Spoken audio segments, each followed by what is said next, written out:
Lionel Réchard, bonjour. Vous êtes pharma-geek et vous venez d'intervenir sur Social Media Monitoring. Quel a été le temps fort de votre intervention? L'objectif de cette présentation, c'était d'expliquer que le web est en train de se développer depuis des années de façon complètement exponentielle, tant sur la quantité des données qui sont disponibles. 90% des données qui sont disponibles sur le web ont été créées sur les 2 dernières années, et tant sur les aspects sociaux, on l'a vu avec Je suis Charlie en début d'année, mais il y a plus de 100 millions de tweets qui sont faits tous les ans sur les réseaux sociaux, et que parmi toutes ces informations, toutes ces recherches qui sont faites sur Google, beaucoup concernent la santé. 25% des conversations sur les réseaux sociaux concernent la santé. Une recherche sur 20 sur Google, sur les 12 milliards qui sont faites chaque mois, concerne la santé. Et donc il est extrêmement important pour un laboratoire pharmaceutique d'aller écouter ce web, à la fois Internet mais aussi le web social, pour avoir une meilleure compréhension de la vie de ses produits, de ses environnements de marché, mais aussi concernant la réputation de sa marque institutionnelle ou la pharmacovigilance.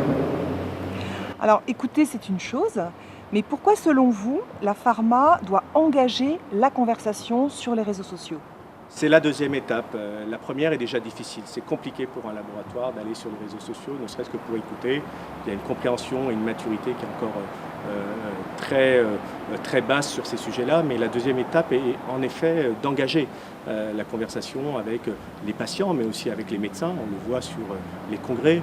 Un congrès comme l'ASCO, aujourd'hui, il y a 12 000 personnes qui tweetent lors de ce congrès-là, avec une quantité énorme de tweets qui sont émis, donc une grande capacité à interagir avec ces nouveaux acteurs qui ne sont pas nos acteurs historiques de Key Opinion Leader, mais qui sont des nouveaux acteurs du Digital Opinion Leader. Et c'est pour ça qu'il faut qu'on arrive à maîtriser cet espace-là et à participer à cette conversation-là. C'est une deuxième étape, certains labos le font.